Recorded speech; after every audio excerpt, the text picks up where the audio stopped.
ውዶቼ እንግዲህ እንደተመለከታችሁት የሚኪያስ አባት ማለት ነው ልጁ እንደታገተች እንግዲህ አቶ ዘነበ ነግረውት ነበረ እና ይህንን ነገር እንግዲህ ሲሰሙ ራሳቸውን ነበር የሳቱት። ምክንያቱም ልጃቸው እንግዲህ መታገታቸውን አያውቁም እና ዛሬ ላይ እንግዲህ በድንገት ልጃቸው እንደታገተች እንግዲህ ሲነግሯቸው ከሚባለው በላይ ነበረ ደንግጠው ራሳቸውን ስተው እንግዲህ ሆስፒታል ገብተው ነበረ። ሆስፒታል ገብተው በነገራችን ላይ አባቴ አንድ ነገር ቢሆን ካንተ ራስ አልወርድም እያለም እንግዲህ ግን ማንን እየወቀሰ ነበረ? ሚኪ ተከስተን እየወቀሰ ነበረ። ተከስተን እንግዲህ የወቀሰበት ምክንያት ሚኪ ማለት ነው የዛኔ እንዳገኘከው ብታስወግደው ኖሮ ዛሬ እንደዚህ በቅቶ እህቴን የማያግታትም ነበረ፣ አባቴ የማይታመምም ነበር እያለ ነበረ። እና በወቅቱ ደግሞ አንተ እኮ ነህ ማለቴ ላስወግደው ምናምን ስልክ እህቴን አግቷታል፣ ስለዚህ እንዳትነካው ብለህ ያልከኝ ራስህ ነህ እንጂ እኔ አይደለሁም ሲልም እንግዲህ ተከስተን መልሶለታል። ተከስተም ትክክል ነው፣ እንዴት ነው ምን ላድርግ ብሩክ ምን ላድርግ እያለም እንግዲህ በወቅቱ እንደተመለከታችሁት ሲያማክረው ምንድነው ያለው? እህቴን ስለያዛት ምንም ነገር እንዳታደርግ ተረጋጋ ተከስተ እያለው ነበረ። ግን ዛሬ የሆነ የማማን ወደዛ ያባባን ወደዚህ የሚባል ተረት አለና አሁን ላይ ሚኪ ላይ እንግዲህ እየተመለከትን ያለ ነው። ያንን ነው ልክ የራሱን ጥፋት ወደ ሰዎች እየሸፈነ ነበረ።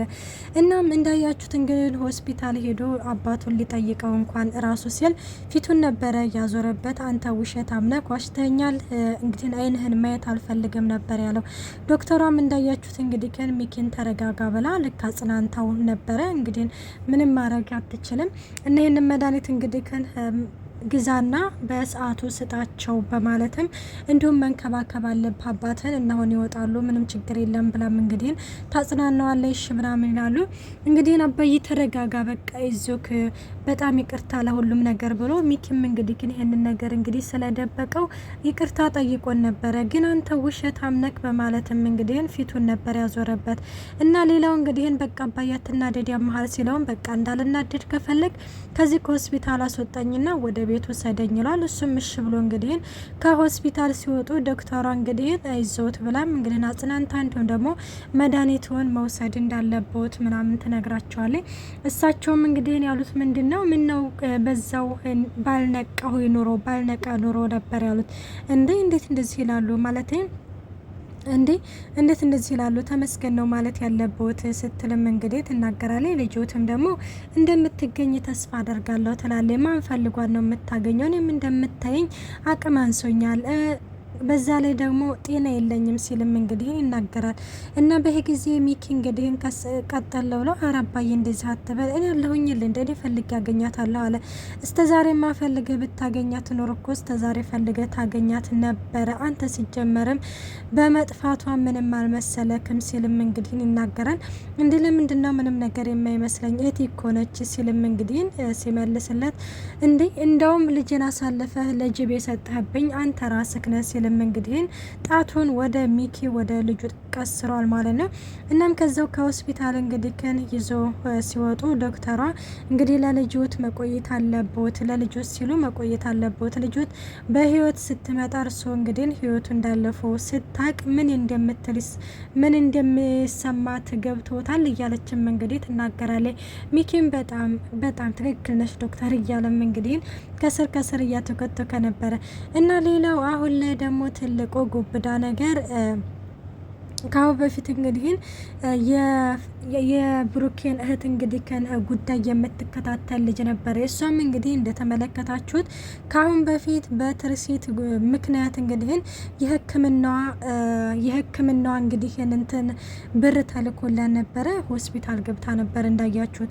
እንግዲህ ሆስፒታል ገብታ ካገገመች በኋላ ወደዚህ ሀገር መምጣት ትችላለች ተብሎ ካሁን በፊት እንግዲህ ከቆንስላው ጋር ተፈራርመው ነበር። አሁን ላይም ያንን ነገር እንግዲህ ሕክምናዋን ጨርሳ አሁን ላይ ወደ ሀገር መምጣት እንዳለባት እንግዲህ ሲነጋገሩ ያው ትርሲት እየፈልጋ ልጅቷ ስትመጣ ትርሲት እኮ ካረፈች ቆየች ብሎም እንግዲህ ብሩኬ ሲነግራት በጣም ነበር የደነገጠችው። እንዴ እኮ ነው እንዴት ምናምን በቃ ምናምን ሲልም እንግዲህ ብሩኬም እንዴት እንዳረፈ ትርሲትዬ ማለት ነው ያለውን ነገር በሙሉ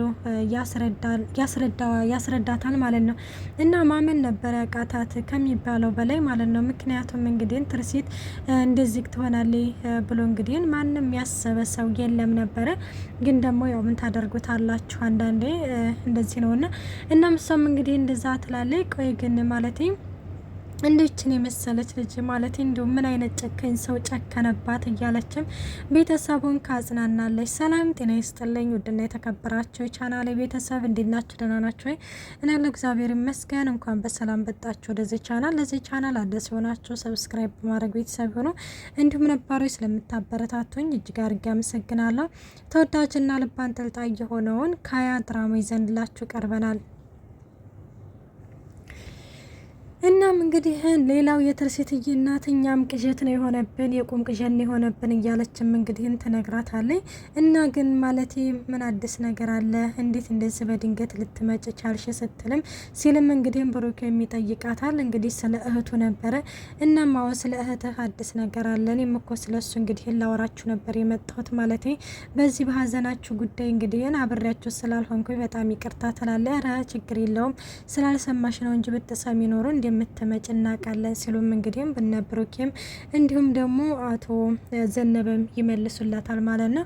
አወድ ትላለች። እና ታዲያ ምንድነው አዲሱ ነገር ምናምን ሲልም እንግዲህ እህትህ እንዳየው ወደ ሆስፒታል ገብታ የሆስፒታሏን እንትን ስለጨረሰኝ ብር ምናምን እንደሚያስፈልግ ትናገራለች። እንዴ ባለፈው እኮ ያን ሁሉ ብር ልከንላችሁ ይል እንዳለ ብሩኬ ማለት ነው። እሱም እኮ ለሕክምና እኮ ነው ብሩኬ። አሁን ደግሞ የሚያስፈልገው ወደ ሀገር ልትመጣ ስለሆነ ለትኬት ነው ስትልም ትነግረዋለች። በዚህ ጊዜ የትርሲትዬ እናት እንግዲህም በጣም እየተጨነቀ ነበር ከሚባለው በላይ ብሩኬ ናየት እያደረገኝ ማለት ነው። ለምንድነው የተጨነቀችው ካላችሁም እንግዲህ ብሩኬ ይሄንን ቤት እንግዲህ ያቋቋመው ይሄ ሁሉ ሀብትና ንብረት እያለው ዛሬ ላይ እንግዲህ ግን ይችን 100,000 ብር 200,000 ብር እንግዲህ ማጣትና የሰው ፊት ማየት ማለት እንግዲህ ከሚባለው በላይ ይሰቀጥጣል። በወቅቱ ትርሲትዬ እንኳን ብትኖር ኖሮ እንደዛ አይጨነቅም ነበረ። ሚኪን እንኳን ለመጠየቅ በገዛ ንብረቱና በገዛ ሀብቱ እንዴት እንዳፈረ እንዴት እንደተሸማቀቀ በቃ ማለት እኔ ብሩኬ ማለት አይደለም ሚኪን በፍጹም እኔ አልጠይቅም እሺ ይለኝም አያቸው የሆነ በራሱ ባፈራው ንብረት ማለት ነው።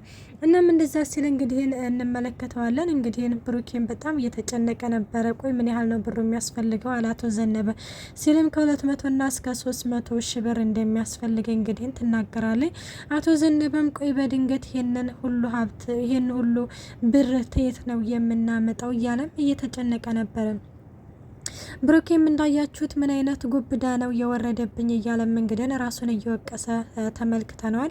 እንግዲህ እሷም ያለውን ነገር ከተናገረች በኋላ በቃ እኔ መሄድ አለብኝ ትላለች። እሺ በቃ ብሎ ብሩኬም እንግዲህ ሊሸኛት በወጣበት ጊዜ ላይ ብሩኬ በቃ እግዚአብሔር አጽናህ፣ ግን የእህትህን ነገር አደራችን ላ እንዳትለው ስትልም እንግዲህ ግን ትነግረዋለች። በጣም ብዙ ብር እኮ ነው የጠየቅሽ ማለት እንዲሁ ከየት አመጣዋለሁ ሲልም እንግዲህ ይነግራታል። አይ ዞሮ ቢሆንም ለወንድምህ ለእህትህ አንተ ብቻ ነው ያለሃት ትላለች ማለት ነው። እሱም አወደላል እና እንግዲህ አንቺንም በጣም አመሰግናለሁ እላታል። አረ ደግሞ ምን ምስጋና ነው የምታመሰግነኝ? ለሷ ይሄን ሁሉንም ነገር አድርጌ እኔ ራሴ ፕሮሰሱን ጨርሼ ባመጣት ደስ ይለኝ ነበረ፣ ግን ደግሞ ብሩኬ ታውቃለህ አቅሜ አይችልም ስትልም ትነግረዋለች። ብሩኬም እንግዲህ መለስ ብሎ ከአባባ ዘነበ ጋር እያወሩ ነበረ። እንግዲህ አንድ ተስፋ ያደረገው ብሩኬ ልዕልቴንና ቾምቤን ነው። ልዕልቴንና ቾምቤን እንግዲህ ሄዶ ለመጠየቅ ይወስናል ማለት ነው። እንግዲህ አለ አይደለ አቶ ዘነበን እንግዲህ ያወራል። እንግዲህ እነሱን ሄጄ ማውራት አለብኝ ይላል። እንግዲህ አባባ ዘነበን በቃ ይቅናህ ልጄ ብሎም መርቆ ወደ ነቾም ቢጋ ልኮታል ማለት ነው። እንግዲህ ተከስተ ብሩኬን ሚኪ እንዳያችሁት እንግዲህ ምግብ ሰርቶ ለአባቱ ወስዶ ነበረ።